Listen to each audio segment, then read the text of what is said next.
Hello everyone, कैसे हैं आप लोग? I hope all of you are doing fine. और आपने पिछले जो लेक्चर्स हैं वो देखे होंगे, जो रिकॉर्डेड वीडियोस हैं। तो हमने प्रपोजिशंस का टॉपिक कंप्लीट कर लिया है और आपके जो क्वेश्चंस होते हैं और जिन कॉन्सेप्ट्स पे क्वेश्चंस बेस्ड होते हैं हमने उनको भी डिस्कस किया। सो आई होप आपने वो वीडियोस देखी होंगी और कॉन्सेप्ट्स क्लियर हुए होंगे। तो आज की जो वीडियो है ये बहुत इम्पॉर्टेंट है, क्योंकि आज का टॉपिक बहुत बहुत बहुत ज़्यादा इम्पॉर्टेंट है। ठीक है, क्योंकि RAS मेंस के इंग्लिश का जो एग्ज़ाम होता है, जो पेपर होता है, उसमें आपको क्वेश्चंस जो भी आते हैं, ठीक है, आपको करेक्शन के लिए आते हैं कुछ क्वेश्चंस, कुछ ट्रांसलेशन के लिए आते हैं। ठीक है, तो ये जितने भी क्वेश्चंस होते हैं इस तरह के, जिसमें आपको आइडेंटिफाई करना होता है कि ये सेंटेंस किस टेंस में लिखा हुआ है, ठीक है, उनको ट्रांसलेट कैसे करना है, कौन सी वर्ब फॉर्म आएगी, तो वो सारा कुछ हमें इस टेंसेस के टॉपिक से ही समझ में आएगा। अगर आपको टेंसेस क्लियर हैं तो आप बहुत आसानी से वो कर पाएंगे। ठीक है, तो आज का जो टॉपिक है वो इसीलिए है, it is very important.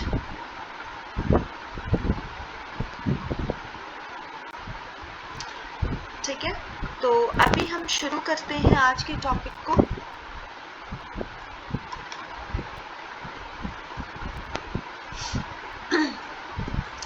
So I hope आपकी जो प्रिपरेशन है वो अच्छी चल रही होगी और आप क्वेश्चंस भी प्रैक्टिस कर रहे होंगे।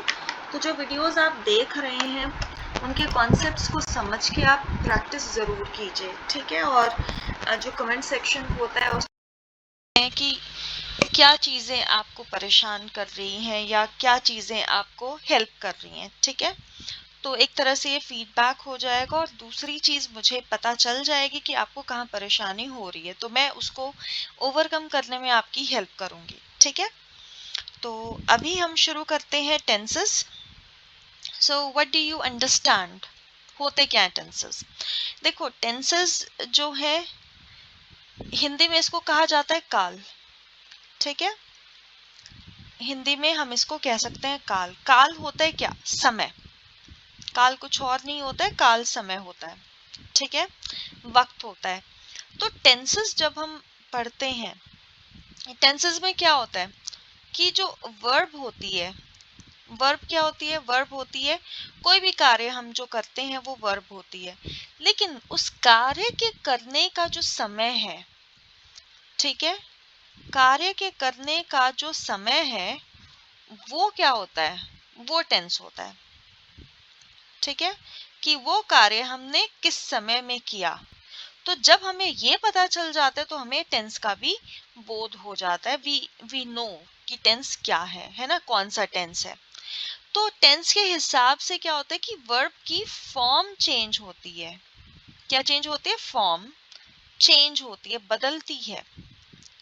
ठीक है, ये मैं आपको बताऊंगी कि कैसे, हर टेंस के हिसाब से, समय के हिसाब से। ठीक है, तो टेंस क्या होता है?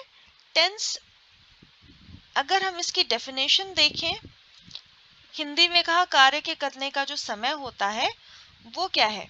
वो टेंस होता है। ठीक है, और वर्ब क्या होती है? वर्ब भी एक कार्य होता है। और जब भी हम कार्य का बताते हैं तो वर्ब की फॉर्म चेंज होती है।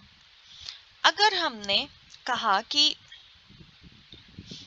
आई गो टू पार्क डेली, कि मैं रोज पार्क जाता हूं, तो इस केस में क्या होगा कि ये क्या है? ये जाता हूं, ये फ्रीक्वेंट एक्शन है। फ्रीक्वेंट मतलब जो अक्सर होने वाला एक्शन है। ठीक है, बहुत जल्दी जल्दी होने वाला रिपीटेटिव एक्शन है। तो जब रिपीटेटिव एक्शन कोई होता है तो वो ऑफ कोर्स प्रेजेंट में हो रहा है, होता है मतलब अभी भी होता है। ठीक है, तो ये क्या है? It is possible even now. तो यहाँ पर अगर आप वर्ब की पहचान कर पाते तो आपके लिए बहुत आसानी होगी। डेली आ रहा है, हर रोज की बात है। ठीक है, तो ये रोजाना होने वाली चीज है। ठीक है, और ये रिपीट होती है। तो यहाँ पर वर्ब क्या है, फर्स्ट फॉर्म ऑफ वर्ब का इस्तेमाल है। तो ये काम होता है तो मतलब वर्तमान में होता है, प्रेजेंट में होता है। ठीक है, तो ये वर्तमान में होने वाली चीज है, तो आप कह सकते हैं ऐसा। इसके अलावा अगर हम बात करें, he wrote a letter yesterday, कि उसने कल एक पत्र लिखा। अब yesterday मतलब बीत गया है समय, कल की बात हो रही है। ठीक है, तो ये क्या बता रहा है, ये पास्ट बता रहा है। ठीक है, भूतकाल की बात हो रही है, पास्ट की बात हो रही है। और रोट भी क्या है, लिखा, मतलब लिखता है नहीं है, लिखा है ये। ठीक है, तो अगर ये लिखा है तो कौन सी फॉर्म ऑफ वर्ब है, आपको पहचान में आनी चाहिए, सेकंड फॉर्म है। तो सेकंड फॉर्म कब आती है, पास्ट टेंस में आती है। प्रेजेंट में कौन सी फॉर्म आती है, फर्स्ट फॉर्म आती है। ठीक है, तो आपको इन चीजों का ध्यान रखना है। तो हमें क्या पता चल रहा है कि जैसे समय बदल रहा है कार्य के करने का, उसी तरीके से वर्ब की फॉर्म भी चेंज हो रही है। ठीक है, तो जो वर्ब की फॉर्म है वो चेंज होती है, राइट। जैसे ही कार्य के करने का समय बदलता है तो वर्ब फॉर्म भी चेंज हो जाती है। तो इन्हीं चीजों का जब हमें बोध होता है कि कोई कार्य कब हुआ, तो वो हमें टेंस को ही बताता है। ठीक है, कि कौन सा टेंस इस्तेमाल हुआ है। तो टेंस कुछ भी नहीं है, ये सिर्फ टाइम है। ठीक है, कि कोई काम कब हुआ। ठीक है, और कौन सी वर्ब फॉर्म आई, तो यही टेंसेस का इंट्रोडक्शन है। आई होप आपको ये बात समझ में आई होगी। ठीक है, सो टेंसेस मीन, हम क्या कह सकते हैं टेंस के बारे में,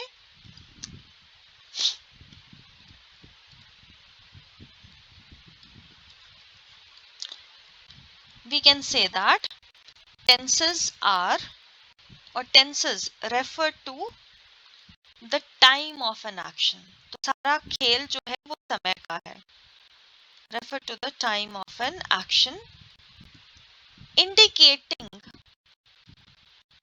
change in the verb form। indicate क्या करेगा, किस तरफ इशारा करेगा, indicating the change in the verb form, या फिर आप कह सकते हैं indicated by। ठीक है, वो ज्यादा सही रहेगा, इंडिकेटेड बाय, क्योंकि टेंस को इंडिकेट कौन करता है, by the change in the verb form. की वर्ब की फॉर्म जब चेंज होती है तो हमें पता चलता है कि कौन सा वक्त है। ठीक है, तो ये हम टेंस की डेफिनेशन कह सकते हैं कि ये टेंस की डेफिनेशन होती है। ठीक है, तो टेंसेस क्या होते हैं, they refer to the time of an action. किसी भी कार्य के होने का समय पता चलता है। और कैसे पता चलता है, किस तरफ से इशारा होता है, इंडिकेटेड बाय। जैसे ही वर्ब चेंज होती है उसी तरीके से हमें पता चलता है कि किसी भी कार्य के होने का समय क्या रहा होगा। ठीक है, तो इस तरीके से हम कह सकते हैं कि 3 तरह के समय होते हैं जब कोई कार्य किया जाता है। ठीक है, तो क्या होते हैं वो समय, हम कहते हैं कि प्रेजेंट में कोई काम हुआ, हम कह सकते हैं पास्ट में काम हुआ, भूत में, और फ्यूचर में कोई काम हुआ। अब तो वैसे तो कहा जाता है 3 टेंस हैं, ये टेंस की 3 कैटेगरी हैं। ठीक है, देयर आर 3 कैटेगरीज, ऐसा नॉर्मली कहा जाता है कि टेंस की कैटेगरीज है, पर नहीं, ये टाइम की कैटेगरी है। ठीक है, और ये वर्ब की फॉर्म्स की कैटेगरी आप कह सकते हैं। जैसे प्रेजेंट फॉर्म कौन सी होती है, फर्स्ट फॉर्म होती है, पास्ट फॉर्म सेकंड फॉर्म होती है, और फ्यूचर में आप मोडाल्स का इस्तेमाल करके, विल शेल का इस्तेमाल करके आप फर्स्ट फॉर्म का इस्तेमाल करते हैं। ठीक है, तो ये फ्यूचर की हो गई, या और कुछ टेंस का कॉन्जुगेशन होता है वो मैं आपको समझाऊंगी। ठीक है, तो अभी मैं ज्यादा नहीं बात करूंगी फ्यूचर की, लेकिन फ्यूचर की अगर आप बात करेंगे तो एक चीज का आप ये समझिए कि प्रेजेंट मतलब जो अभी है। ठीक है, आप इसको, जो अभी है वो प्रेजेंट है। ठीक है, पास्ट मतलब जो था। ठीक है, तो ये क्या है, ये टाइम वो है जो चला गया है, पास्ट, खत्म हो गया, फिनिश्ड है। और फ्यूचर का होगा, होगा क्या, जो नहीं हुआ है, तो येट टू हैपन। अब जो चीज हुई नहीं है उसका हम कैसे कह सकते हैं कि ये होगी या नहीं होगी? तो फ्यूचर हमेशा ना डाइसी होता है, मतलब कि फिक्स नहीं होता है, नॉट फिक्स्ड, हो भी सकता है नहीं भी हो सकता है, ठीक है। तो फ्यूचर कोई टेंस नहीं है, पर फ्यूचर ऐसी चीजों का बोध है जो अभी नहीं हुई है और देयर आर चांसेस कि आगे हो जाएं, ठीक है। तो ये बात हम कर रहे हैं टेंसेस की और उसके तीन कैटेगरीज की। और ये तीन कैटेगरीज सिंपली किसकी हैं? वक्त की हैं, या उन कामों की है जो अभी होता है या हुआ था या आगे होने के चांसेस हैं, ठीक है। तो अब आपको जो क्वेश्चंस आते हैं, अब हम उनकी तरफ थोड़ा सा ध्यान देंगे कि क्वेश्चंस किस तरह के आते हैं। तो आपको क्वेश्चंस क्या होता है, जैसे कि आपको ट्रांसलेशन करने के लिए आ सकता है, जैसे आपको हिंदी के पेपर में भी होता है कि आपको ट्रांसलेट करना होता है, इंग्लिश के पेपर में भी होता है कि ट्रांसलेट करना होता है, इंग्लिश टू हिंदी या हिंदी टू इंग्लिश। तो आपको कोई भी ट्रांसलेशन करना हो, ठीक है, चाहे वो हिंदी टू इंग्लिश हो चाहे वो इंग्लिश टू हिंदी हो, उन दोनों में ही आपको अगर सेंटेंस बनाना नहीं आता है और आपको ये नहीं पता है कि कौन सी वर्ब फॉर्म इस्तेमाल होगी या कौन सी वर्ब फॉर्म इस्तेमाल हुई है और ये कौन से टेंस में जा रहा है, तो आप ट्रांसलेशन नहीं कर पाएंगे, ठीक है। तो उसके लिए ये टेंसेस का पता होना बहुत ज़रूरी है, चाहे वो इंग्लिश टू हिंदी हो चाहे हिंदी टू इंग्लिश हो, ठीक है। तो ट्रांसलेशन सबसे इम्पॉर्टेंट है इसमें, मतलब काफ़ी अच्छा क्वेश्चन आता है और काफ़ी अच्छा स्कोर रहता है। अगर आपको ये चीज़ आती है तो बहुत आसानी होगी आपके लिए, ठीक है। उसके अलावा आपको टेंसेस आइडेंटिफाई करना आना चाहिए, ठीक है।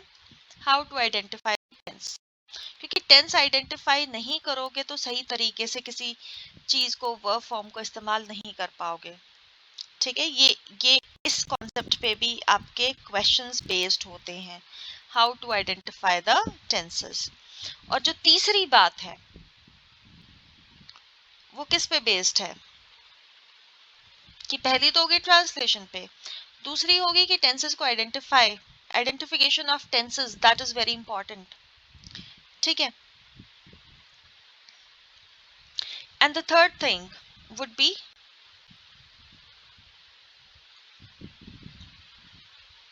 Understanding of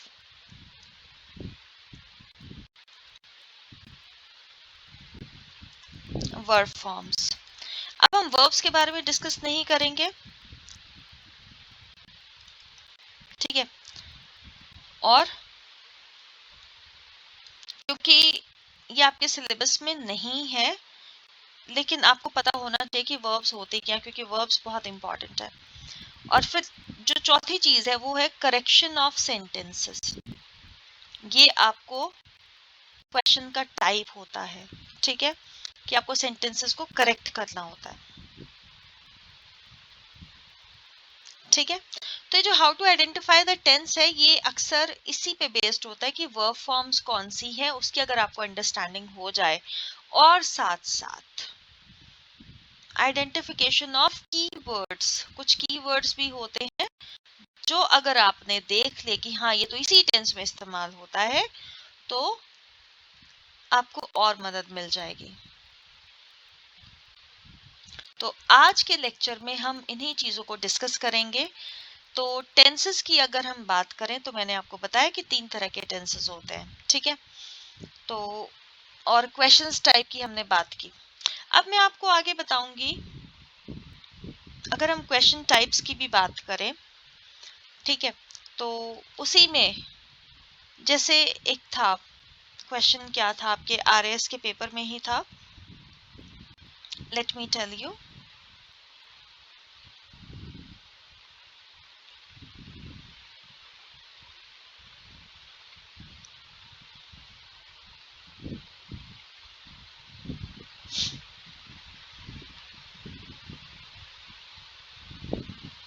Just a moment.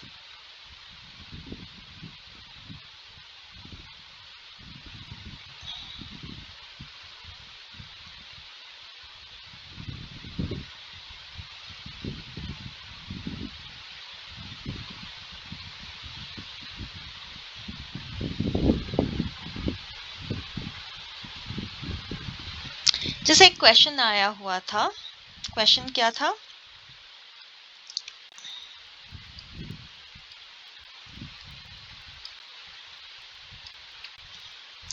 Did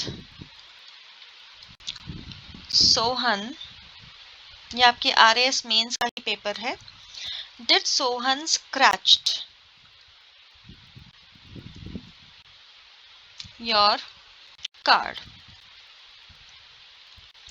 अभी मैंने टेंसेस के बारे में आपको ज्यादा इंफॉर्मेशन नहीं दी है, ठीक है, तो आपको मैं एक्सपेक्ट नहीं करूंगी आपसे कि आप इसका सही जवाब दे दें, ठीक है, लेकिन तो भी आप लोगों ने ग्रामर सीखी होगी, टेंसेस सीखे होंगे, स्कूल टाइम में भी सीखे होंगे और थोड़ा बहुत RS की प्रिपरेशन करते हुए भी सीखे होंगे और ये कुछ लोगों ने क्वेश्चन अटेम्प्ट भी किया होगा, ठीक है। तो इस क्वेश्चन में क्या प्रॉब्लम है, आप कैसे आइडेंटिफाई करोगे?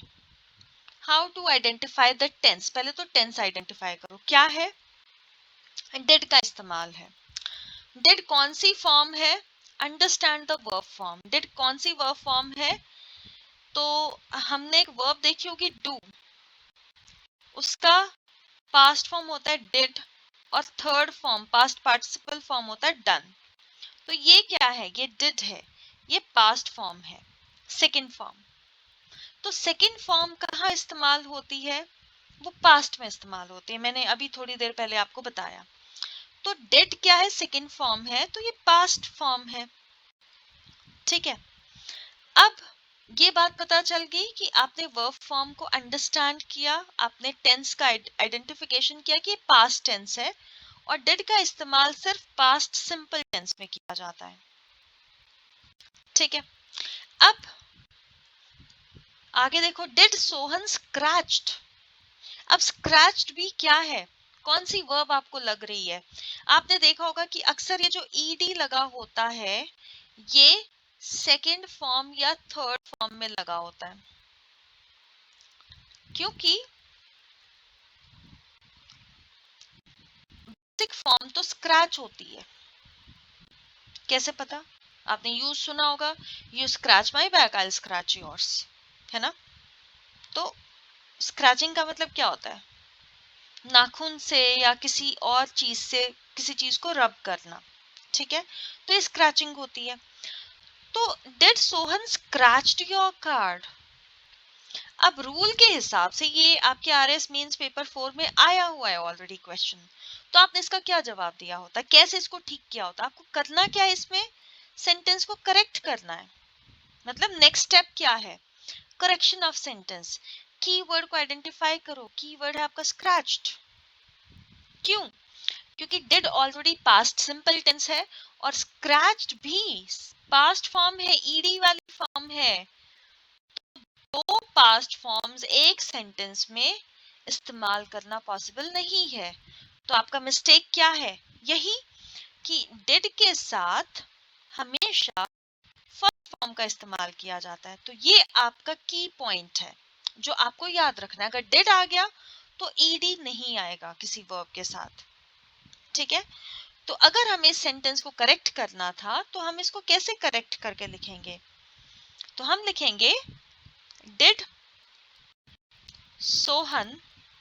अभी जो स्क्रैच्ड है इसमें से हम ईडी को हटा देंगे और क्योंकि हम लिखने वाले हैं इसकी फर्स्ट फॉर्म, क्योंकि डिड के साथ तो फर्स्ट फॉर्म आती है और मैंने बताया फर्स्ट फॉर्म ईडी के बगैर होती है। So did Sohan scratch your card, ये आपका इसका जवाब होगा, ठीक है। तो इस तरीके से आपको क्वेश्चंस करने होते हैं, राइट। आई होप आपको ये बात क्लियर हो गई होगी। अब हम आगे चलेंगे। ये आपको सिर्फ एक एग्जाम्पल में दे रही थी कि क्वेश्चंस को सॉल्व कैसे करना है, ठीक है। अब जैसे जैसे मैं आपको टेंस पढ़ाती जाऊंगी उस टेंस से रिलेटेड मैं आपको क्वेश्चंस भी कराती जाऊंगी, ठीक है, जो आपके RS के पेपर में आ चुके हैं ऑलरेडी प्रीवियस ईयर्स में, राइट। तो अब अगर हम बात करें टेंसेस की, तो हमारे टेंसेस कौन कौन से हैं? प्रेजेंट, पास्ट, फ्यूचर, ठीक है, तो ये वाले हमारे टेंसेस हैं। लेकिन इनमें भी क्या होते हैं टेंसेस में? फॉर्म्स ऑफ वर्ब्स, उन्हीं का सारा गेम है, उन्हीं का आपको पता होना चाहिए कैसे वो चेंज होती हैं। जैसे इस टेंस में था, इस क्वेश्चन में था। तो क्या होता है कि हर टेंस के 4 फॉर्म्स अलग से होते हैं। जैसे अगर प्रेजेंट की बात करेंगे, ठीक है, या पास्ट की बात करेंगे, या फ्यूचर की ही बात करेंगे, तो इनमें एक्शंस को बताने के लिए हमारे पास 4 क्या हैं? टेंसेस हैं। सबसे पहला होगा सिंपल या इंडेफिनिट, और ये तीनों में होगा, ठीक है, सिंपल या indefinite tense. Second would be continuous tense, ये प्रेजेंट का भी कंटिन्यूअस होता है, पास्ट का भी कंटिन्यूअस होता है, और फ्यूचर का भी कंटिन्यूअस होता है। और तीसरा होगा परफेक्ट, जो प्रेजेंट, पास्ट और फ्यूचर तीनों में ही एक टाइप होता है। And the last one would be perfect continuous, चाहे वो प्रेजेंट का हो चाहे पास्ट का हो, ठीक है। तो ये 4 कैटेगरीज तीनों ही टेंसेस में आती हैं। तो इस तरीके से देखा जाए तो हमारे पास टोटल 12 कैटेगरीज हैं। प्रेजेंट के 4, पास्ट के 4 और फ्यूचर के 4, ठीक है, तो 12 कैटेगरीज है, ठीक है। तो हम शुरू करेंगे अभी प्रेजेंट से, ठीक है। अगर आपको प्रेजेंट का समझ में आएगा तो आपको पास्ट का भी इजीली समझ में आएगा। तो ये आपको आइडिया हो गया होगा, है ना। तो आपको एक टेबल में बनवा देती हूँ पहले। क्या होता है कि यहाँ पे मैं लिखती हूँ जैसे इंडेफिनिट, यहाँ कंटिन्यूअस, और यहाँ perfect, and here would be perfect continuous, ठीक है।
ऑलराइट, तो ठीक है, हमारा टेबल बन गया। अब आप इसी से काम चलाइए, ठीक है। और यहाँ पर अब मैं लिखने जा रही हूँ टेंस, ठीक है, प्रेजेंट एंड फ्यूचर, ठीक है। 3 टेंस लिख दिए और मैंने 4 उनकी जो कैटेगरीज है वो लिख दी हैं। अब आप ध्यान से देखिएगा इनको कि प्रेजेंट टेंस में जब हम इंडेफिनिट की बात करते हैं तो क्या स्ट्रक्चर रहता है उसका, ठीक है। तो इंडेफिनिट में हम ऐसे एक्शंस की बात करते हैं जो डिफाइंड प्रॉपरली नहीं होते या जो कंटिन्यूअसली होते रहते, फ्रीक्वेंट होते हैं, ठीक है। तो अगर हमें वर्ब फॉर्म्स का पता करना है तो कौन सी वर्ब फॉर्म आएगी, तो स्ट्रक्चर उसका होगा सब्जेक्ट प्लस फर्स्ट फॉर्म। अब ये जो फर्स्ट फॉर्म है ये एस और ई एस के साथ भी आ सकती है और उसके बगैर भी आ सकती है, ठीक है। और साथ ये स्ट्रक्चर होता है पॉजिटिव सेंटेंस का। नेगेटिव सेंटेंस का स्ट्रक्चर क्या होगा, सब्जेक्ट प्लस, अब क्या होता है कि हम इस्तेमाल करते हैं डू या डज का, डू या does plus first form of verb and object. फिर इंटेरोगेटिव में क्या होगा कि डू या डज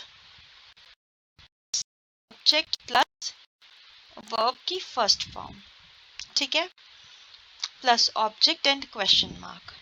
अब मानो ये नेगेटिव इंटेरोगेटिव सेंटेंस हो जाए कि क्या वह खाना नहीं खाता है, तो does he not eat food, ये वाली बात होगी। तो इसमें क्या होगा कि डू और डज के साथ एक और चीज हो जाएगी, subject plus not, then first form of verb and then object.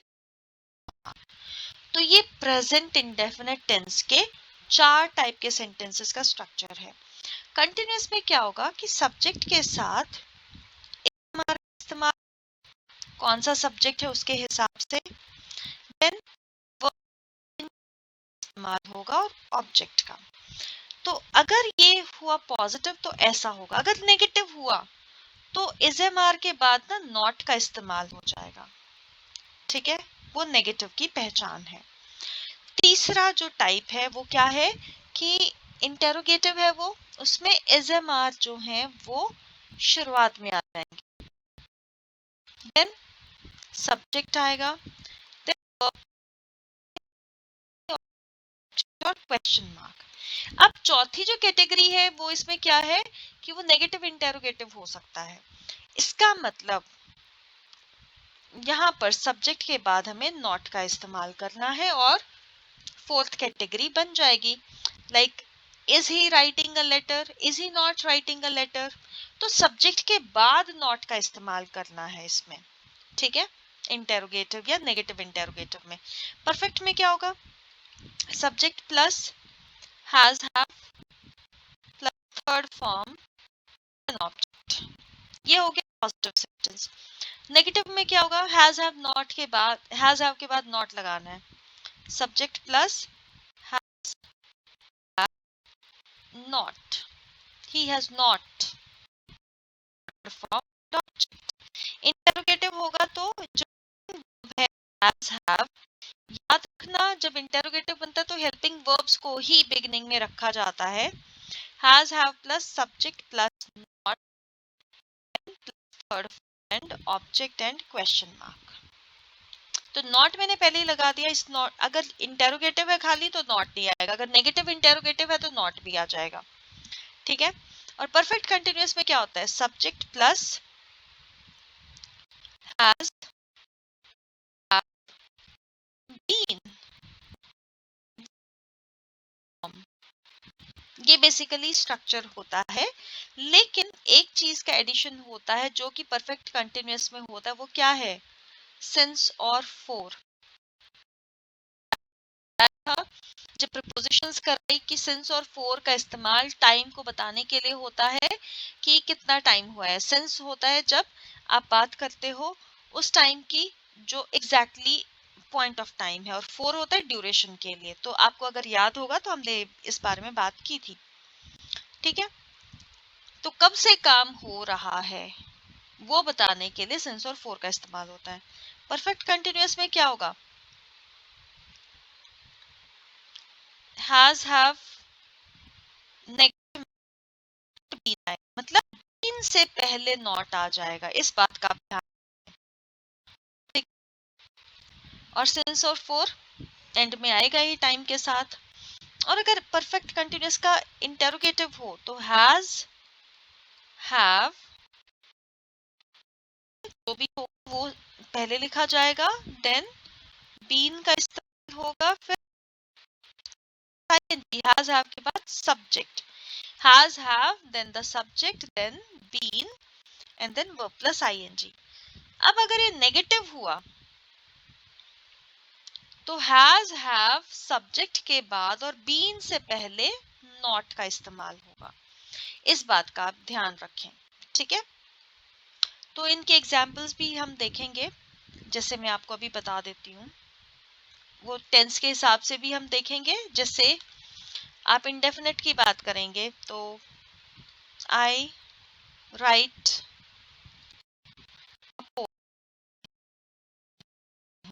ठीक है। अब क्या होगा, I do not right a poem, rules के हिसाब से है। डू राइट अ पोएम, क्या मैं पोएम, अब do plus subject plus verb first form plus object, इसी तरीके से कि क्या मैं एक पोएम लिखती हूँ, या फिर डू आई नॉट। अब कुछ लोग यहाँ पर थोड़ा सा डिफरेंस करते हैं, मैं आपको बताती हूँ कैसे। डू आई नॉट के हिसाब से ग्रामेटिकल करेक्ट। कुछ लोग क्या करते हैं, डोंट आई राइट, लोग ऐसे करते हैं, don't I right poem, but don't I right poem ये थोड़ा इनफॉर्मल वे में इस्तेमाल किया जा सकता है। ठीक है, तो आई होप आपको समझ में आएगा कि किस तरह से इनके सेंटेंसेस बनते हैं, और बाकी टेंसेस में भी सेंटेंसेस इसी प्रकार से बनेंगे, रूल के हिसाब से बनेंगे। ठीक है, तो मैं जैसे जैसे टेंसेस आपको कराऊंगी तो आपको एग्जाम्पल्स भी साथ में दिए जाएंगे। Then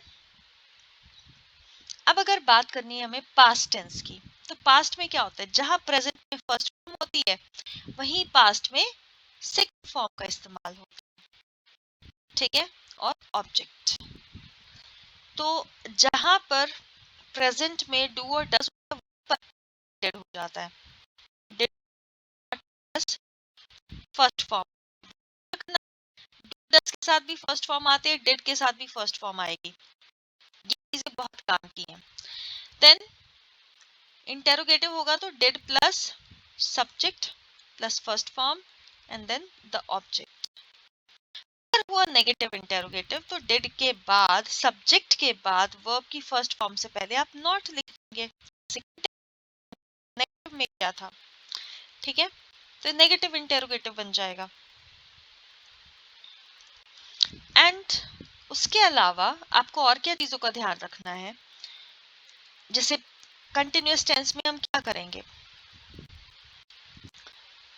in the continuous tense जहां पर प्रेजेंट में पास्ट में वहां इज एम आर की पास्ट फॉर्म आएगी, वॉज वर, बस ये चेंज करना है, बाकी कोई चेंज नहीं होगा, सारा का सारा वैसे ही, जहां पर इज एम आर है वहां वॉज वर लिखना है।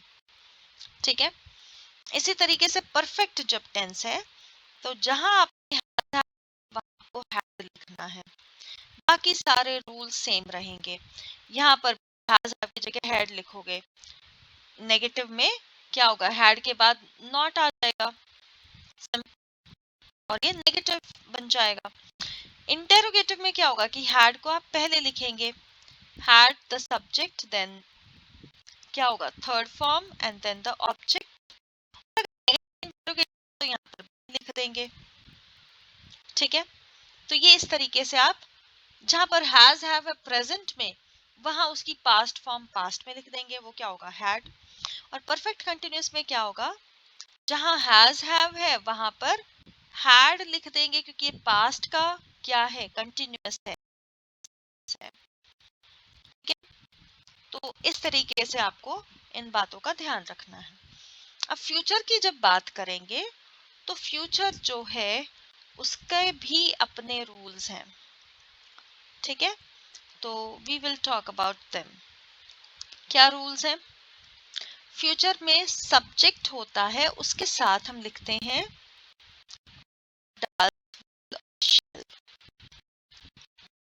और will shall के साथ फर्स्ट फॉर्म आती है। हमेशा याद रखना मोडाल्स के साथ फर्स्ट फॉर्म आएगी। देन नेगेटिव क्या होगा? सब्जेक्ट के साथ not लिखेंगे, then first form and then the object. Interrogative में हेल्पिंग वर्ब है, will, हम क्या करेंगे? बिगनिंग में लिखेंगे, और अगर नेगेटिव इंटेरोगेटिव है तो नॉट लिखेंगे, नहीं तो नहीं लिखेंगे नॉट को, और फर्स्ट फॉर्म आएगी और object with a question mark. इसके अलावा कंटिन्यूअर होगा,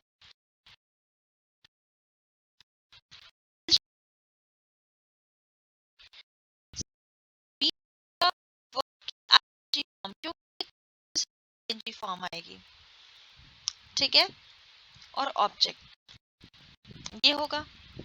नेगेटिव होगा तो नॉट आ जाएगा, और अगर इंटेरोगेटिव होगा तो विल शेल को बिगनिंग में लिख देंगे, फिर सब्जेक्ट, फिर उसके बाद be plus verb plus ING form.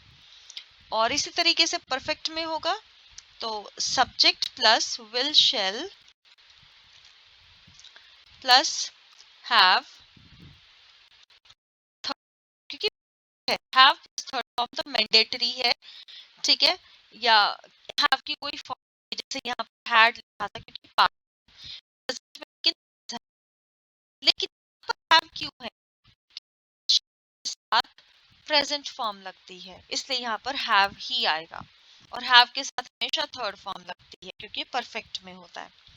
ठीक है, तो इस बात का आप ध्यान, इंपॉर्टेंट है क्योंकि इन्हीं रूल्स पे कि कहाँ पे कौन सी वर्ब के साथ कौन सी फॉर्म लगनी है, कौन सी हेल्पिंग वर्ब के साथ कौन सी मेन वर्ब की फॉर्म लगनी है, अगर आपको ये चीजें दिमाग में रहेंगी जैसे मैंने अभी आपको बताया, तो आपके लिए एरर आइडेंटिफिकेशन बहुत इजी हो जाएगा, और इनफैक्ट ट्रांसलेशन भी बहुत इजी हो जाएगा।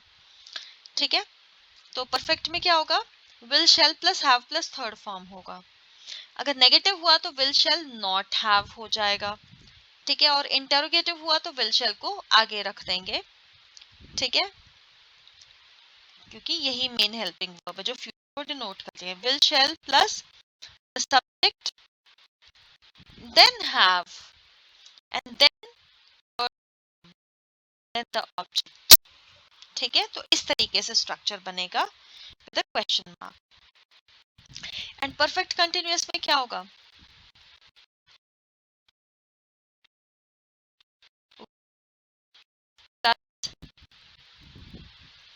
हैव, देखो यहाँ हैड बीन था, अब हैड बीन की जगह क्या करना है? सिर्फ विल शेल प्लस हैव करना है। ठीक है, बाकी सब कुछ ये तो तीनों ही टेंसेस में आएगा, प्रेजेंट हो, पास्ट हो या फ्यूचर हो, तो परफेक्ट कंटिन्यूअस के साथ सिंस फोर का यूज करना बहुत इंपॉर्टेंट है। ठीक है, क्योंकि ये टाइम को बताएगा कि कोई काम कब होता है। तो ये हो गया हमारा कि कहाँ पर कौन से टेंस में क्या स्ट्रक्चर होता है। अब हम वन बाय वन देखेंगे। सबसे पहले हम देखने जा रहे हैं प्रेजेंट टेंस को, और आज की वीडियो को ज्यादा लंबा मैं नहीं करूंगी, मैं सिर्फ बात करूंगी प्रेजेंट इंडेफिनिट टेंस की। ठीक है, so I will only talk about present indefinite tense in today's class. तो प्रेजेंट इंडेफिनिट, जैसे कि आपने देखा, ये वर्तमान काल को बताता है, और इसमें पहचान क्या होगी? मानो आपको ट्रांसलेशन करनी है, तो कैसे हिंदी से इंग्लिश में ट्रांसलेशन करनी है, तो कैसे पता चलेगा कि प्रेजेंट इंडेफिनिट का टेंस है? तो वहां पर जिन वाक्यों के बाद में ता है आता है, ती है आता है, या ते है, या फिर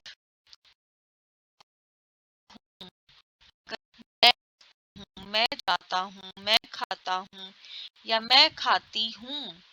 तो इस तरीके से जब आप देखते हैं वाक्यों में, तो अगर ता है, ती है, ते है, ता हूं या ती हूं, ये होता है तो प्रेजेंट इंडेफिनिट का सेंटेंस है। बिना टाइम वेस्ट किए इस चीज को समझ जाएं आप। ठीक है, अब प्रेजेंट इंडेफिनिट का सेंटेंस है, मैंने आपको बता दिया कि स्ट्रक्चर क्या होता है। तो प्रेजेंट इंडेफिनिट में हम किसकी बात करते हैं? मोस्टली फ्रीक्वेंट एक्शन की,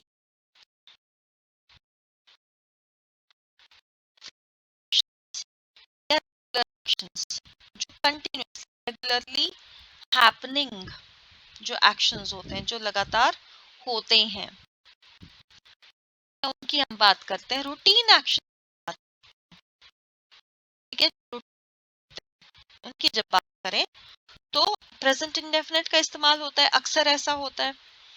ठीक है, यूनिवर्सल ट्रुथ है कोई, मतलब जो तथ्य हैं, ठीक है, यूनिवर्सल ट्रुथ्स हैं, या फिर साइंस है, मतलब वो साइंस किए गए हैं, तो ये प्रेजेंट इंडेफिनिट का इस्तेमाल करते हैं।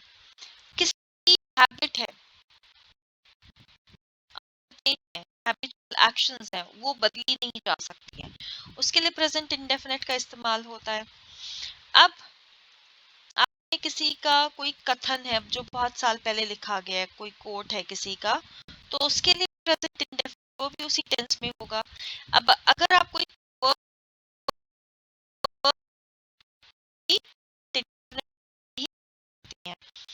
उसके अलावा जो इडियम्स होते हैं, मुहावरे होते हैं, उनको भी प्रेजेंट में ही लिखा जाता है। ठीक है, फिर आपने देखा होगा न्यूज़पेपर लोग पढ़ते होंगे, करंट अफेयर्स के लिए बहुत इंपॉर्टेंट है ना। तो सबने हेडिंग्स देखी होंगी, तो जो न्यूज हेडलाइंस होती हैं न्यूज़पेपर्स में या न्यूज चैनल्स पे, वो प्रेजेंट इंडेफिनिट में लिखी जाती हैं। ठीक है, अगर आपने ध्यान दिया हो, वो प्रेजेंट इंडेफिनिट में होती हैं। जैसे आपने अक्सर ऐसी हेडलाइन देखी होगी,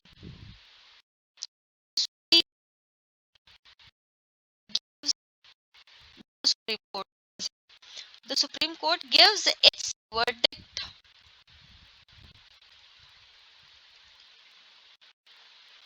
ठीक है, तो किसी भी चीज पर दिया हो, तो ऑन, चाहे कोई भी चीज हो, gives its verdict इस तरीके से लिखा जाता है। राइट, तो न्यूज हेडलाइन हो गई है।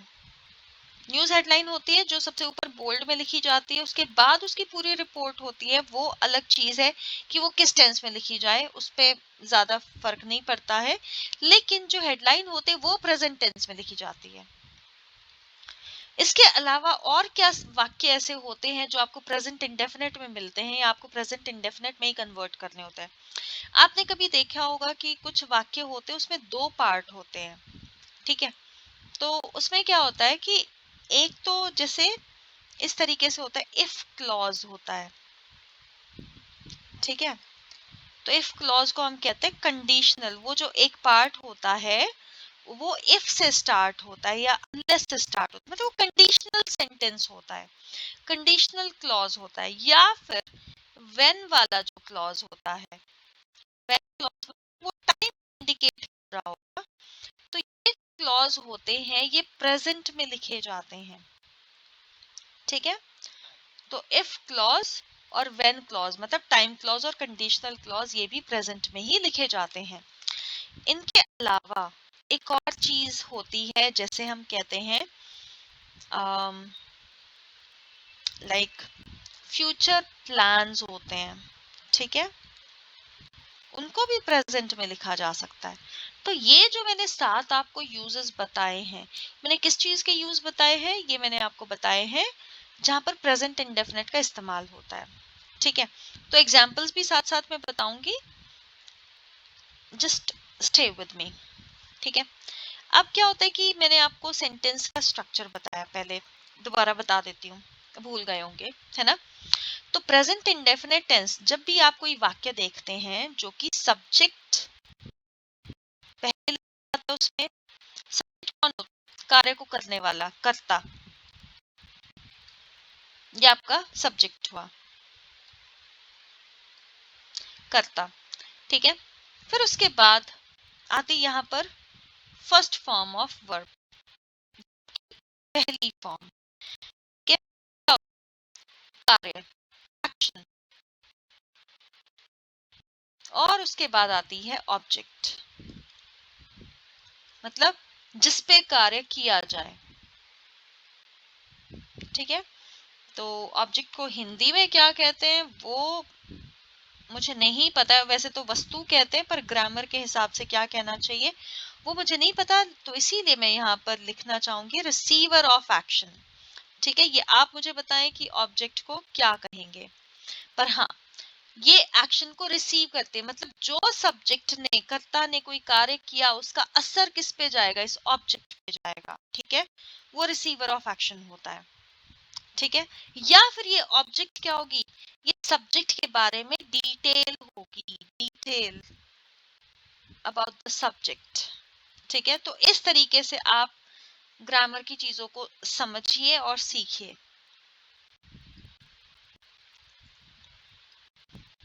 ठीक है। जरूरी नहीं है कि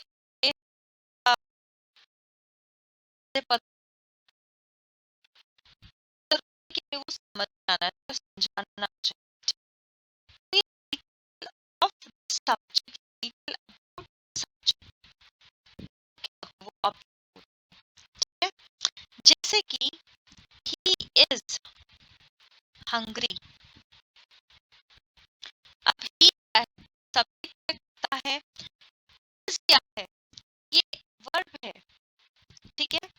यहाँ पर क्या सिर्फ कार्य बताएगी, नहीं, कई बार वो अवस्था भी बताती है, जो वर्ब होती है वो आपको कई बार अवस्था भी बताते हैं, वह है किस अवस्था में, हंग्री, तो क्या एक्शन करता है, है और क्या करता है, सब्जेक्ट को डिस्क्राइब करता है, सब्जेक्ट, ओके, सब्जेक्ट मतलब नाउन या ठीक है, नाउन या प्रोनाउन को डिस्क्राइब करता है, ये का काम होता है, ठीक? तो इस बात का ध्यान रखिए। अब अगर मैं कहूँ he plays football, he plays football, अब आप तो सिर्फ वर्ब की फर्स्ट फॉर्म, ये प्लेज क्या है, यहाँ पर आपको ध्यान रखना है, खेल है, क्या खेल, लेकिन यहाँ ही के साथ प्लेज क्यों आया, तो अगर आपको याद होगा कि जो टेबल मैंने बनाया था, ठीक है, उसमें मैंने कहा था कि सब्जेक्ट के साथ वर्ब फॉर्म और ब्रैकेट में था एस और ई एस,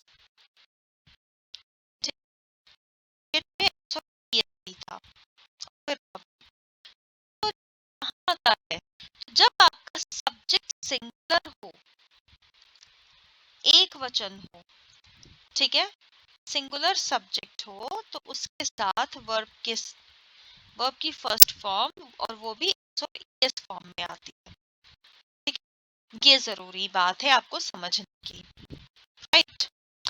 तो अब जैसे ही प्ले बॉल, इसी तरीके से और एग्जांपल्स आप ले सकते हो, जैसे शी गोज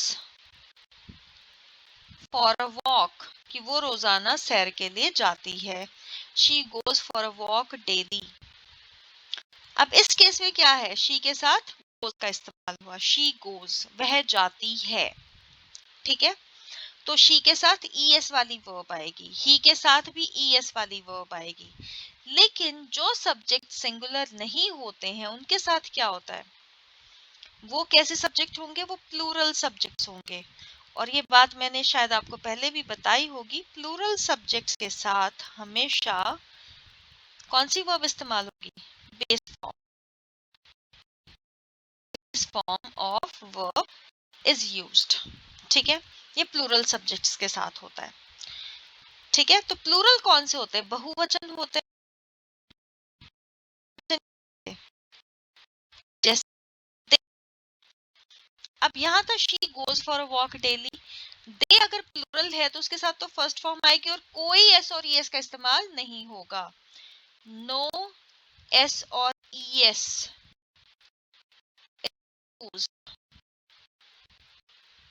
विद वर्ब्स। इसमें होगा दे के साथ बेस फॉर्म आएगी गो, ईएस नहीं होगा कभी भी, दे गोज नहीं होगा, ये गलत हो जाएगा अगर आप ऐसा करेंगे। तो क्या होगा? दे गो, दे गो और अब वॉक। कैसे दे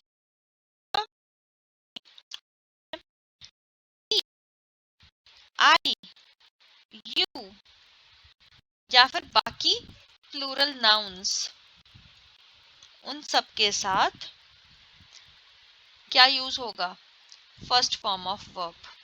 ये वाली बात आप याद रखें। जितने भी प्लूरल होते हैं उनके साथ ऐसा किया जाता है। राइट, अब हम सेंटेंसेस के एग्जांपल्स देखते हैं, मतलब जो मैंने आपको यूजेस बताए उनके एग्जांपल्स देखते हैं और फिर उसके बाद हम एक क्वेश्चन करेंगे और उसके बाद लेक्चर को आज ओवर करेंगे ताकि आपके लिए समझने के लिए बहुत ज्यादा ना हो। और नेक्स्ट लेक्चर में हम प्रेजेंट टेंस को कंप्लीट करेंगे क्योंकि इंट्रोडक्शन भी बहुत इंपॉर्टेंट होता है और सही तरीके से इंट्रोड्यूस करना और आपको समझाना बहुत इंपॉर्टेंट है। ठीक है, तो नेक्स्ट वीडियो जो होगी उसमें हम कंटिन्यूअस प्रेजेंट का ही और प्रेजेंट परफेक्ट और प्रेजेंट परफेक्ट कंटिन्यूअस इन तीनों को कवर करेंगे। राइट, तो क्या होता है इसमें, जैसे मैंने आपको बताया क्या क्या यूजेस थे। Frequent actions, regularly happening actions या रूटीन एक्शंस, तो ये जो डेली वाले होते हैं, अब इसमें कीवर्ड्स होते हैं कुछ। ठीक है, आपको पहचान हो जाए कि प्रेजेंट इंडेफिनिट ही है, तो जहां पर डेली, एवरीडे, ऑलवेज या फिर नेवर,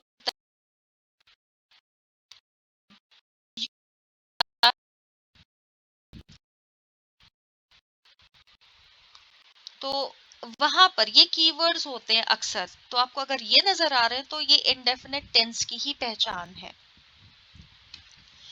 अब जैसे फ्रीक्वेंट एक्शंस या रूटीन एक्शन, जैसे मैंने बताया they go for a walk daily, तो ये क्या है? ये रूटीन है। रूटीन को बताने के लिए क्या हम कह सकते हैं, जैसे she brushes her teeth twice a day, कि वो अपने दांत क्या करती है? ब्रश करती है ट्वाइस अ डे। अब देखो ये भी क्या है? ये फ्रीक्वेंसी बता रहा है, कितनी बार, frequent, what is the routine. ठीक है, ये चीज। She always हमेशा झूठ बोलती है, शी ऑलवेज टेल्स अ लाई। तो मैंने कहा था ऑलवेज भी आ सकता है। शी यूजुअली स्लीप्स इन, वो अक्सर ऐसा करती है। ठीक, प्रेजेंट इंडेफिनिट का इस्तेमाल करते हैं। अब ये वर्ड संस्कृत है, ठीक है, जो सबने माने हुए हैं जैसे, और सबको दिखते हैं। The sun rises in the east, में उगता है। तो क्या है ये? राइजेस, ईट्स, टेल्स, ब्रशेस, ये सारे क्या हैं? ये सिंगुलर सब्जेक्ट्स के साथ इस्तेमाल हो रहे हैं, इसलिए ये ईएस वाले, एस वाले हैं ये सेंटेंसेस। ठीक है, इन वर्ब्स में एस और ई एस है। क्यों? क्योंकि इसमें सन भी सिंगुलर है, शी भी सिंगुलर है, शी सिंगुलर है, शी सिंगुलर है, राइट। अब जैसे मैं कहूंगी scientific fact, mercury is liquid at temperature. ये जो मर्क्यूरी है वो रूम टेम्परेचर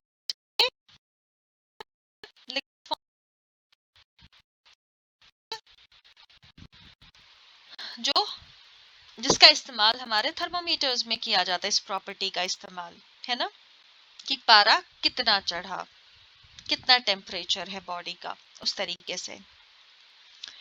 अब नेक्स्ट जो है कि ये तो हो गया यूनिवर्सल ट्रुथ, ये हो गया साइंटिफिक फैक्ट। उसके अलावा हम कोट्स में इस्तेमाल करते हैं, जैसे कोट्स, कोटेशंस। अब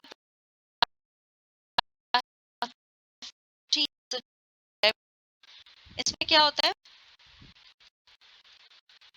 A thing of beauty is a joy forever. Now in this case what happens कि ये जो बात है ये किसी पोएट ने, बहुत फेमस पोएट ने, ऑल्दो बहुत यंग थे व्हेन ही डाइड, तो ये वाली जो बात है वो उन्होंने कब कही थी, एक पोएम की उनकी लाइन है, 1818 में लिखी गई थी। अब इस बात को हम हर जगह इस्तेमाल कर सकते हैं, thing of beauty is a joy for ever. मैं जहां चाहूँ इसको कोट कर सकती हूँ, और मैं इसको कभी भी ऐसा नहीं लिखूंगी a thing of beauty was a joy for ever, ये हमेशा इज में रहेगा, ठीक है, क्योंकि ये हर जगह एप्लीकेबल है। तो ये जो चीजें होती है ना, प्रेजेंट इंडेफिनिट वाली जो चीजें हैं, ये इंडेफिनिटली एप्लीकेबल होती हैं, बहुत फ्रीक्वेंट होती हैं, ये they are not bound by time, ठीक है। जैसे एक कहावत है, प्रोवर्ब है, लोकोक्ति है, prevention is better than cure, ठीक है, prevention is better than cure. अब आपने ऐसी कोई कहावत सुनी है, तो क्या आपने ये पहली बार सुनी आज मुझसे कि मैंने कहा prevention is better than cure? ऐसा तो नहीं होगा। तो अगर आप याद करेंगे तो आपने बहुत बार ये बात सुनी होगी, पास्ट में सुनी होगी, जब आप छोटे रहे होंगे तब भी सुनी होगी। तो इस केस में क्या हुआ कि ये जो प्रिवेंशन है, it is always better than cure, हमेशा कहा जाता है ना। तो इसको हमने वॉज क्यों नहीं किया? क्योंकि हमने तो पास्ट में भी सुना था prevention was better than cure, है ना। लेकिन क्यों नहीं किया यहाँ पर इसको ऐसा? ऐसा इसलिए नहीं हो रहा है क्योंकि ये वाली जो बात है ये यूनिवर्सली एप्लीकेबल है, इंडेफिनेटली एप्लीकेबल है, ये टाइम बाउंड नहीं है, okay, not time bound, time defined नहीं है। ये आज भी चलती है, ये पास्ट में भी चलती थी, और ये फ्यूचर में भी चलेगी, ठीक है। ये इंपॉर्टेंट बात है प्रेजेंट इंडेफिनिट के एक्शंस के बारे में। अब अगर हम बात करें,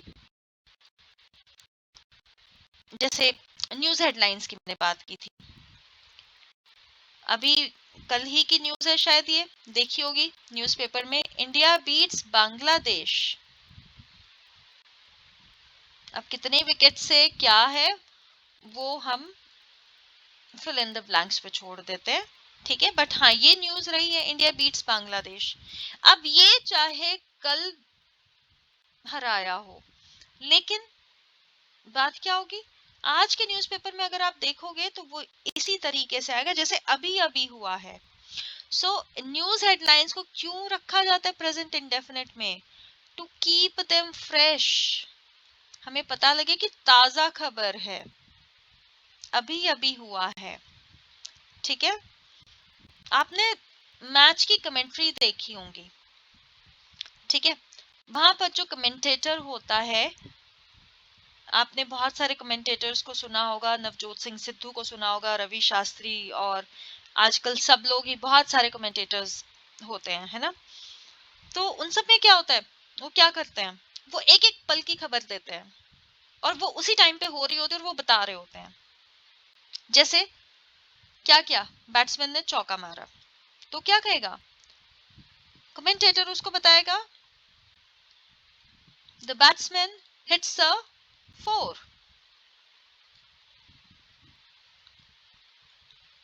मतलब वो चीज अभी अभी हुई है, प्रेजेंट की है, तो उसको और ड्रामेटिक बनाने के लिए। ठीक है, तो ये रीजंस हैं कि प्रेजेंट इंडेफिनिट का हम इन जगह पर इस्तेमाल करते हैं। अब टाइम क्लॉज और मैंने कंडीशनल क्लॉज की बात की थी, इफ क्लॉज और व्हेन क्लॉज की, तो वो कैसे इस्तेमाल किए जाते हैं। ठीक है, थोड़ा सा कलर चेंज करते हैं थोड़ा वेरिएशन लाने के लिए। अब जैसे कि एक सेंटेंस है, अगर आप ऐसा करोगे तो ऐसा होगा, तो जब वो अगर आप ऐसा करोगे, अगर आप ऐसा करते हो, ये ज्यादा सही लगता है। अगर आप ऐसा करोगे नहीं होता, अगर आप ऐसा करते हो, तो अगर वाला जो वाक्य होता है, जो सेंटेंस होता है, वो प्रेजेंट इंडेफिनिट में लिखा जाएगा, और इंग्लिश में अगर को इफ कहते हैं। ठीक है, like if you go now, अगर आप अभी जाते हो, if you go now you will catch the bus, कि आप बस को पकड़ लोगे अभी जाते हो तो। इफ यू गो नाउ, अगर। ठीक है, तो क्या ये कंडीशनल है, अगर आप ऐसा करते हो, ये कंडीशन है, तो ऐसा होगा, अगर आप ऐसा नहीं करते हो नहीं। और ये बात देखो आप कि कंडीशन तो जो है वो प्रेजेंट में लिखी जा रही है, लेकिन जो रिजल्ट है उसका वो विल के साथ फ्यूचर में लिखा जा रहा है। और फ्यूचर का जैसे मैंने बताया था कि वो हम फिक्स नहीं होता है कि वो कब या कैसे होगा, होगा कि नहीं होगा। तो ये टोटली किस पे डिपेंड है, ये कंडीशन पे डिपेंडेंट है। ठीक है, अगर ऐसी कंडीशन फुलफिल होती है तो ये होगा, वरना ये नहीं होगा। ठीक है, तो कंडीशन जो है इसको प्रेजेंट इंडेफिनिट में लिखा जाता है। इसी तरीके से टाइम क्लॉज, व्हेन क्लॉज होता है, like he will come when I go there, वहां जाता हूं तो ये आएगा, when I go there। ठीक है, तो ये जो व्हेन आई गो देयर है, ये क्या है, ये प्रेजेंट इंडेफिनिट है, ये बता रहा है कि कोई काम कब होता है। तो कब होता है इस बात का पता चल रहा है, कब होता है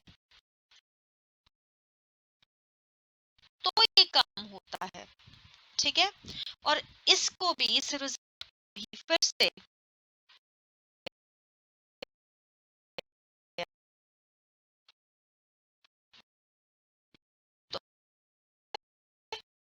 तो ऐसा होता है। ठीक है, तो ये आपको आई होप समझ में आ रहा होगा कि आपको कैसे इस्तेमाल करना है। अब नेक्स्ट जो है वो यूज किस चीज का है, वो है फ्यूचर टेंस का, फ्यूचर प्लान्स का। जैसे किसी को घर खाली करना है, किसी को शिफ्ट होना है कहीं और। ठीक है, या फिर गाड़ी को जाना है, शाम में जाना है, अभी मॉर्निंग है शाम में जाना है, तो हम क्या लिखेंगे, the train leaves the station, कि गाड़ी स्टेशन से कब छूटती है।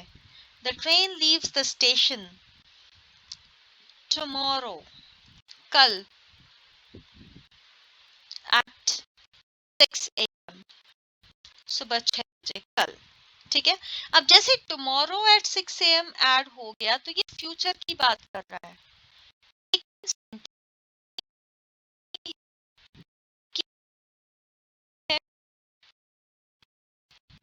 राइट, तो आपको इन चीजों का ध्यान रखना है कि वर्ब की फर्स्ट फॉर्म कहाँ इस्तेमाल होगी, चाहे वो एस और ईएस के साथ इस्तेमाल हो या उसके बगैर इस्तेमाल हो, वो हमेशा यूज होगी कहाँ, प्रेजेंट इंडेफिनिट टेंस में। ठीक है, अब एक और चीज है कि हम डू नॉट डज नॉट का इस्तेमाल कैसे करते हैं। तो अगर हमने यूज किया किसको, सिंगुलर सब्जेक्ट को, तो क्या होगा, जैसे the train leaves the station tomorrow at 6 AM, तो इसी को अगर नेगेटिव बनाना है तो मैं क्या लिखूंगी, द ट्रेन लीव्स की जगह हम क्या लिखेंगे, does not leave, the train does not leave. अब एस नहीं आएगा, क्यों नहीं आएगा, क्योंकि ऑलरेडी यहाँ पर ईएस लग गया है, तो दो दो बार हमें नहीं लिखना होता है। जैसे सेंटेंस में दो दो बार पास्ट फॉर्म की वर्ब नहीं आएगी, like did Sohan scratched your card, तो डिड आ गया तो स्क्रैच नहीं हो सकता, उसी तरीके से डज आ गया तो दूसरी सिंगुलर वर्ब नहीं आएगी, अब ये बेस फॉर्म में ही इस्तेमाल की जाएगी।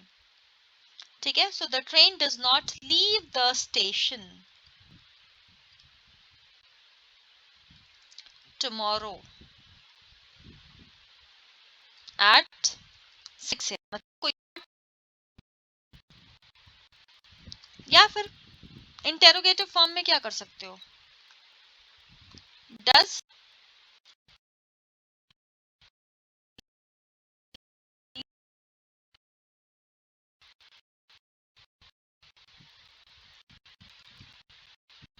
Tomorrow at 6 AM। तो इस तरीके से इंटेरोगेटिव बन जाएगा आपका। डज द ट्रेन, क्या ट्रेन कल सुबह 6 बजे जाती है ना, ऐसे वाक्य हम इस्तेमाल करते हैं। तो इस तरीके से नेगेटिव और इंटेरोगेटिव बन जाते हैं। और अगर इसी को नेगेटिव इंटेरोगेटिव बनाना है तो हम क्या करेंगे, सब्जेक्ट के बाद और वर्ब से पहले नॉट का इस्तेमाल कर देंगे। Does the train not leave the station tomorrow at 6 AM, कि क्या ट्रेन कल सुबह 6 बजे नहीं जाती है ये स्टेशन से, है ना, लाइक दिस। तो ऐसे सिंगुलर सब्जेक्ट के साथ ट्रेन क्या है, सिंगुलर, आपको और सिंगुलर है तो सिंगुलर वर्ब का इस्तेमाल हो रहा है। ठीक, अब अगर आपको प्लूरल सब्जेक्ट के साथ इस्तेमाल करना हो वर्ब को और नेगेटिव इंटेरोगेटिव बनाने हो, तो प्लूरल सब्जेक्ट के साथ याद रखिए कि प्लूरल वर्ब का इस्तेमाल होगा। ठीक है, प्लूरल वर्ब कुछ नहीं होती है, सिर्फ बेस फॉर्म होती है, सिंपल जो बेसिक फॉर्म। तो यहां पर क्या होगा, अगर हम लिखते है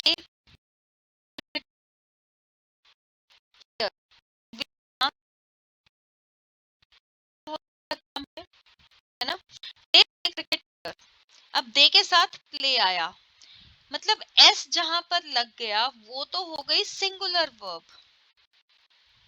जिन वर्ब्स के साथ एस लगता है वो सिंगुलर वर्ब होती हैं, मतलब जिनके साथ एस और एस नहीं लगता वो वर्ब होती हैं, क्योंकि प्लूरल सब्जेक्ट है तो प्लूरल वर्ब आ गई। तो इसीलिए जब नेगेटिव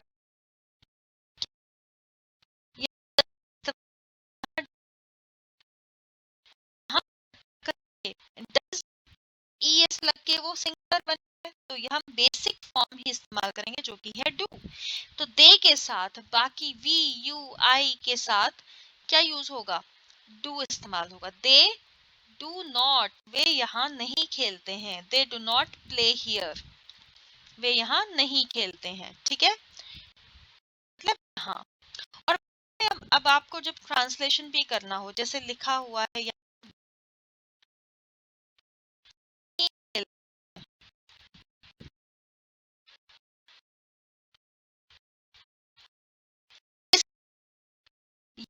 लिखा है सब्जेक्ट के जस्ट बाद,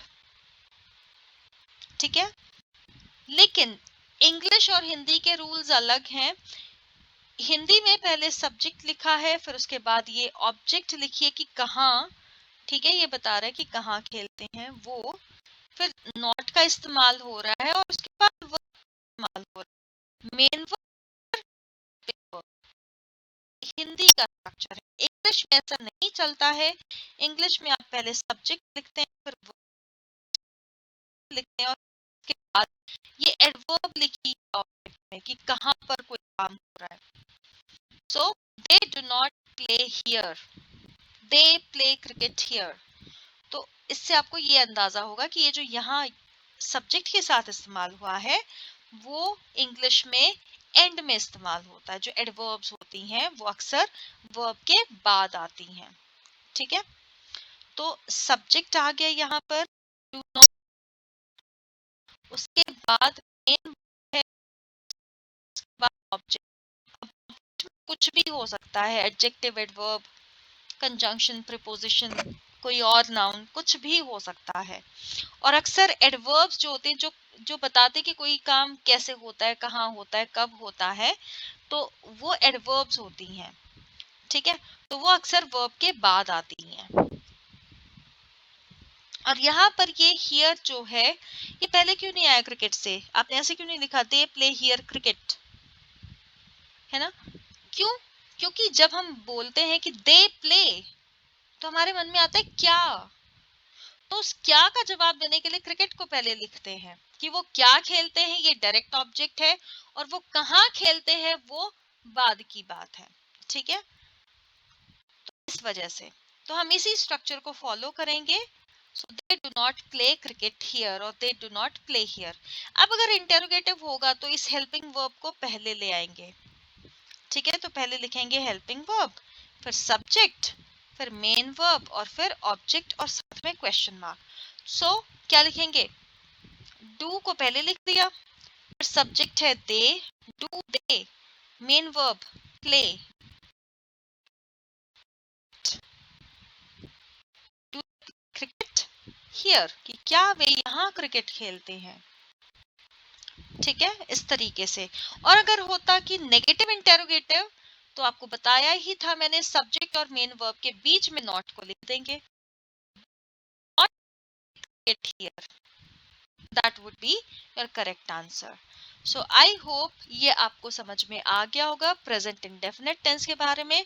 हम उन एक्शंस की बात करते हैं जो इनडेफिनेटली एप्लीकेबल हैं, ठीक है, जो हमेशा होते हैं। ठीक है, लाइक, डिसलाइक, हैबिट, ये सारी चीजें प्रेजेंट इंडेफिनिट में होती हैं, यूनिवर्सल ट्रुथ के साथ, हैबिचुअल एक्शंस के साथ, scientific fact, quotes, news headlines, if clause, या फिर आप टाइम क्लॉज की बात करें, ठीक है, फ्यूचर प्लान्स की बात करें, तो हम उनको प्रेजेंट इंडेफिनिट में लिख सकते हैं, because they are not defined by time. ठीक है, वो होते हैं बगैर टाइम की फिक्र किए। ठीक है, और अब मैं आपके साथ एक क्वेश्चन डिस्कस करूंगी। वो क्वेश्चन क्या था?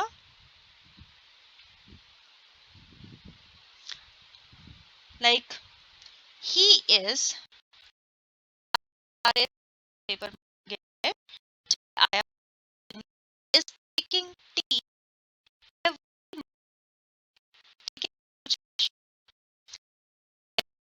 morning।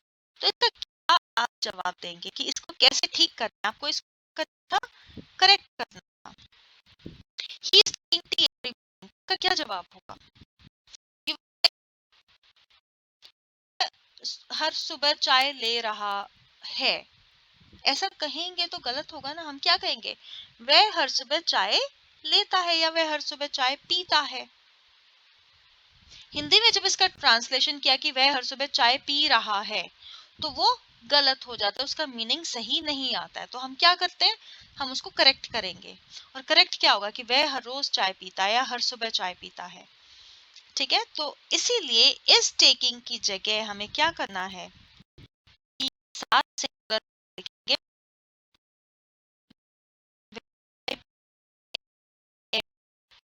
बहुत अच्छी की जो एक्शंस है, और क्या उसका स्ट्रक्चर है, इज टेकिंग प्रेजेंट इंडेफिनिट में नहीं आता है। प्रेजेंट इंडेफिनिट में वर्ब की फर्स्ट फॉर्म आती है। तो अगर सिंगुलर सब्जेक्ट हुआ, ही शी इट हुआ, या कोई और किसी का नाम हुआ, सिंगुलर नाउन हुआ, तो उसके साथ वर्ब के साथ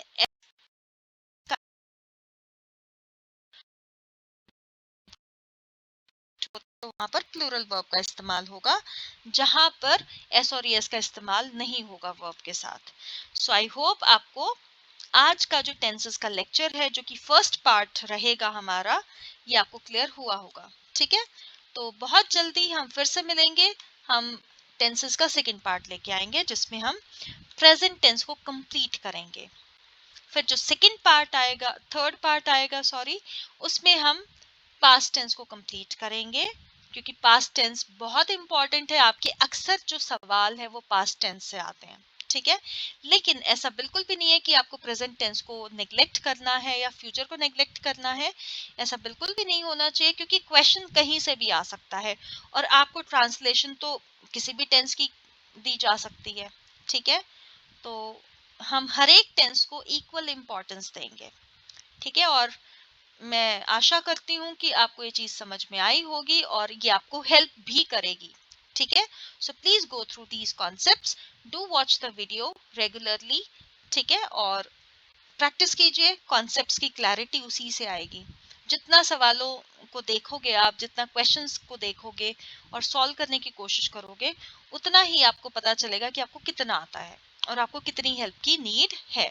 और अगर आपको कोई डाउट रहता है, कोई प्रॉब्लम है, कुछ समझ में नहीं आ रहा है या और कोई फीडबैक है, तो प्लीज कमेंट सेक्शन में जरूर बताइए। Thank you so much, everyone. All the very best. Keep learning, keep practicing, and keep moving forward towards your goal. Thank you so much. May God bless you.